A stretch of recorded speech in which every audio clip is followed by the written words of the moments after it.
ada Dimas Ele, ada Sepdi, ada Di Febri, ada Normawat. Halo teman-teman semuanya, balik lagi bersama saya Mimin, orang baik hati, tidak sombong, rajin menabung, ramah tamah, suka cerita. Jadi di video kali ini, Mimin bakal menceritakan alur cerita anime berjudul Towa no Kuon. Sebelum masuk ke videonya, pastikan kalian sudah like video ini dan subscribe channel ini. Tanpa membacakan spoilernya, langsung saja kita gaskan ke videonya. Dan inilah dia Sotoy Nichan.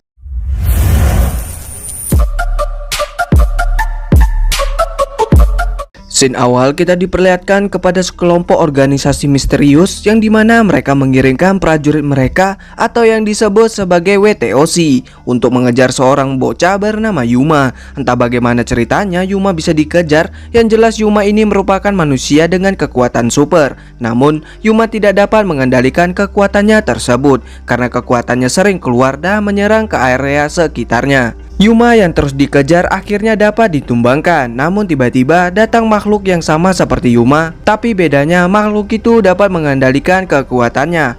Maksud kedatangan makhluk itu untuk menolong Yuma dari para WTOC. Namun karena banyaknya jumlah WTOC, dirinya mendapatkan luka dan dilumpuhkan. Lalu tiba-tiba para WTOC mendapatkan serangan dari rekan makhluk itu, yang kemudian makhluk itu melakukan serangan balik hingga mereka dapat pergi dari sana membawa Yuma.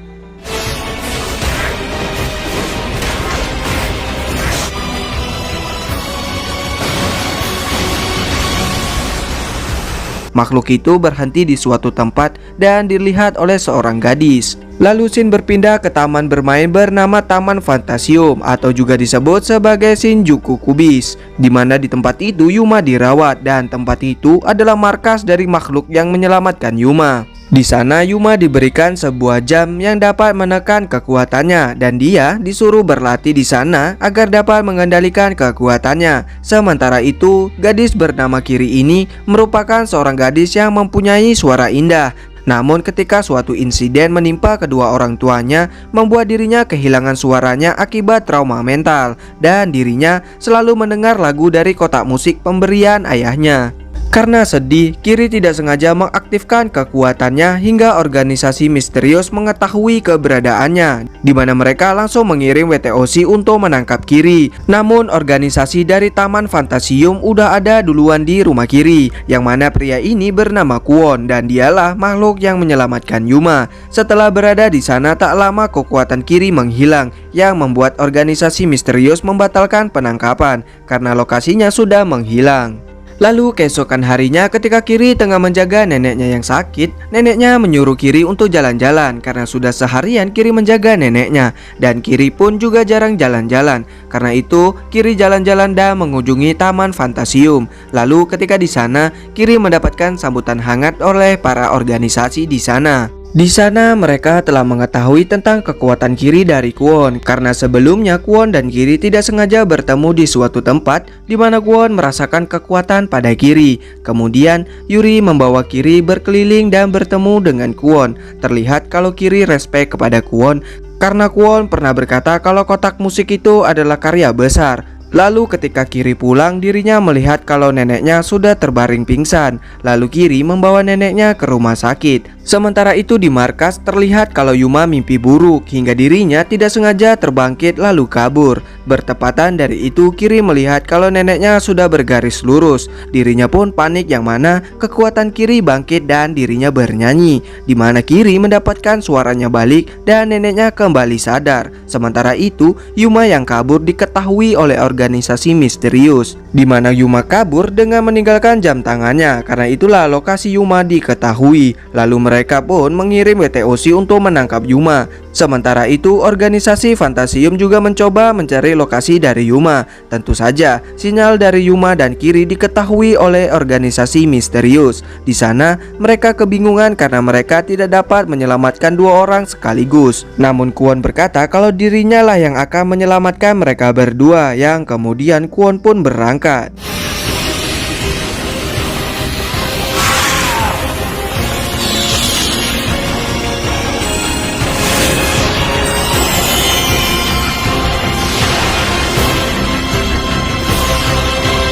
Sementara itu terlihat kalau Yuma dan Kiri sama-sama telah ditemukan oleh para WTOC. Cuman Yuma mencoba menyerang mereka, namun para WTOC mempunyai alat untuk mengcounter kekuatan Yuma. Di tempat lain Kiri diselamatkan oleh Yuri. Di sana Yuri terkejut karena suara Kiri kembali. Kemudian mereka masuk ke sebuah pabrik, yang mana mereka masuk ke sana karena para WTOC tidak dapat mencari mereka menggunakan sensor panas. Tapi mereka masih dikejar dan dicari. Setelah bersembunyi, Yuri berharap kalau Kwon segera datang. Di sana Yuri juga menjelaskan kalau mereka adalah atraktor, yang mana atraktor adalah manusia yang terbangun dan memiliki kekuatan supranatural. Di tempat lain, Kwon berhasil menemukan Yuma. Namun Yuma belum sadar kalau itu adalah Kwon, di mana Yuma menyerang Kwon.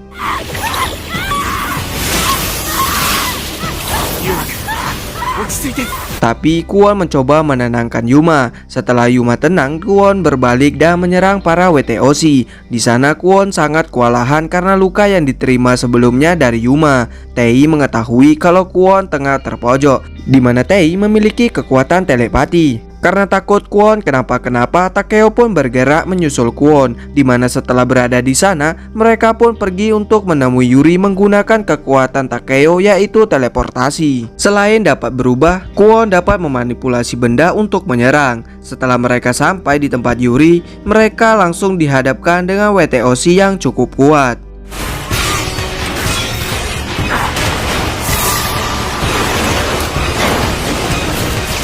Pertarungan itu berakhir ketika Kwon berhasil dilumpuhkan. Namun tiba-tiba Yuma menyerang para WTOC, di mana dari serangan itu mengaktifkan sistem keamanan pabrik, yang mana tak lama lagi polisi akan datang ke tempat itu. Karena hal itu WTOC diperintahkan untuk mundur, dan begitu juga dengan para atraktor. Di suatu jembatan terlihat kalau Kwon begitu kesakitan dari lukanya yang mulai proses penyembuhan. Di sana Yoma pun meminta maaf atas kesalahannya. Kwon berkata pada Kiri kalau mulai sekarang Kiri adalah bagian dari mereka, yang mana mereka akan menyelamatkan semua orang yang takut akan kekuatan mereka. Di tempat lain terlihat seseorang telah melakukan pembunuhan. Keesokan harinya para polisi pun berkumpul di TKP untuk membawa mayat itu untuk diotopsi. Sementara itu seorang cyborg meminta bot untuk menunjukkan TKP pembunuhan, di mana pembunuhan itu bukan hanya sekali, yang mana setiap pembunuhan pasti terdapat sebuah lukisan bunga di tempat kejadian. Kedua cyborg itu pun berniat untuk menyelidikinya. Sementara itu, Kiri tengah melatih suaranya dengan menargetkan sebuah pasir. Namun latihan kali ini gagal. Kemudian, di tempat lain terlihat seorang pria yang terbunuh dengan ditabrak oleh sebuah mobil. Kwon dan rekannya pun mencoba menyelidikinya menggunakan penciuman seekor anjing, dan lagi-lagi lukisan bunga muncul di sana, yang kemungkinan bunga bisa digunakan untuk membunuh. Di tempat lain, Kiri melihat seorang bocah yang merusak bunga, di mana kejadian itu sudah 2 kali terjadi. Bocah itu berkata kalau bunga itulah yang memintanya melakukan itu. Sementara itu, Kwon yang masih melakukan penyelidikan, dirinya mencium aroma sesuatu dari sebuah gedung, yang mana Kwon pernah mencium aroma itu sebelumnya. Kemudian mereka pun bertanya kepada Ryu apakah bunga dapat digunakan untuk membunuh. Ryu pun menjawab bisa, dengan mengendalikan orang tersebut. Sementara itu organisasi misterius, atau lebih tepatnya organisasi Kustos, mereka mendapatkan sinyal larva yang menandakan kalau atraktor telah muncul. Lantas mereka pun langsung mengirimkan WTOC ke lokasi. Tim operasi yang sudah ada di sana pun dibuat kewalahan melawan atraktor itu. Hingga tak lama datanglah WTOC. Karena atraktor itu tipe psikokinesis, Genji selaku pemimpin mereka menyuruh mereka untuk menghancurkannya. Lantas mereka pun langsung menghancurkannya. Setelah menghancurkannya, sinyal larva muncul lagi yang ternyata adalah Kwon. Dia di sana hanya melihat karena dirinya terlambat menolong atraktor tadi. Dia datang karena melihat sebuah ledakan. Lalu cyborg yang menyelidiki melihat lukisan bunga lagi, di mana hasil rekamannya ternyata yang melakukan pembunuhan selama ini dan yang melukis itu adalah atraktor tadi. Rekaman sebelum wanita itu dihancurkan terlihat sang wanita memegang sebuah bunga bernama Sedirie japonica. bunga, yang mana bunga itu memiliki aroma yang unik dan bunga itu dapat digunakan untuk membunuh. Sementara itu Kiri melihat bocah itu lagi, yang mana Kiri membawa bocah bernama Karu ke Taman Fantasium, di mana ketika di sana Karu sangat senang ketika melihat bunga yang ditanam oleh Kwon, karena Karu melihat kalau bunga-bunga itu begitu bahagia. Karu pun bercerita kalau di taman biasanya bunga menjerit kesakitan karena mereka dipaksa untuk mekar. Mereka semua menangis. Karena hal itulah Karu menginjak mereka, di mana para bunga berkata kalau mereka lebih suka jika diinjak dan mati. Karu memiliki kekuatan mendengar suara bunga. Ketika para bocil mendengar itu, Karu pun menjadi bahan ejekan, di mana ejekan itu mengingatkan Karu pada masa lalunya. Kemudian Karu pergi dari sana. Karu kembali ke rumahnya yang dipenuhi dengan bunga. Di depan rumah Karu sudah terdapat Takeo dan Miu yang mengikuti penciuman anjing. Namun ketika pintu dibuka oleh Karu, sang anjing lari ketakutan. Miu pun harus mengejar anjingnya. Lalu Takeo pun masuk sendirian, dimana ketika masuk Karu memegang bunga Sadiria dan masih ada banyak lagi. Seketika Takeo langsung tumbang. Ternyata Karu bisa membuat bunga melepaskan aromanya yang bisa membuat orang takut, bahkan membuat mereka gila. Lalu Takeo pun memberitahukan Tei tentang hal itu menggunakan telepati. Lantas Tei langsung memberitahukannya kepada Kwon. Di taman, para anak-anak dan atraktor tengah mencari bunga tersebut. Karena sebelum pulang, Karu berniat membunuh semua orang yang ada di sana dan meletakkan bunga itu. Dan akhirnya Kiri pun menemukannya. Namun tiba-tiba bunga itu mengeluarkan aromanya yang membuat Kiri berhalusinasi dan hilang kendali. Mereka yang melihat itu pun kebingungan karena jika tidak segera dihentikan, Kustos akan menemukan Kiri. Lalu tiba-tiba Yuri datang menyadarkan Kiri. Dari kejadian tadi banyak kerusakan di sana. Sementara itu Takeo dikelilingi banyak bunga dan Karu membaca sebuah mantra. Setelah itu markas Kustos pun mendapatkan sinyal larva. Sementara itu Kwon yang mendapatkan info dari Miu langsung ke rumah Karu, dan terlihat kalau Karu sudah terbangun. Kemudian Karu menyerang Kwon. Namun serangan itu tidak akan membuat Kwon mati. Karena hal itu Karu menyerang terus-menerus. Ketika melihat Takao di perut Karu, Kwon pun berubah. Saat akan bertarung, di sana ternyata sudah ada WTOC, yang mana para WTOC menyerang terlebih dahulu. Tentu saja Karu melakukan perlawanan hingga para WTOC mendapatkan perintah untuk memusnahkan Karu. Lantas mereka pun langsung menyerang skala besar yang membuat Karu lenyap di sana. Namun tak lama muncul makhluk yang lebih besar yang ternyata adalah Karu. Kwon mencoba menyadarkan Karu, namun terlambat karena Karu diserang dengan senjata dahsyat dan akhirnya Karu pun tak terselamatkan.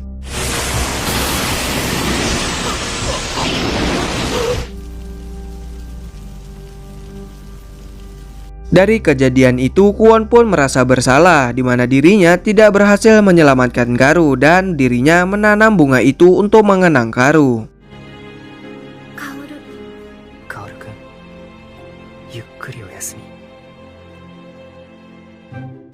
Oke teman-teman, untuk part 1 dari anime Towa no Kwon sampai di sini terlebih dahulu. Terima kasih buat teman-teman semuanya yang sudah menonton dari awal sampai akhir video. Saya ucapkan beribu-ribu terima kasih. Oke, sekian dari saya Sotani Chan pamit undur diri.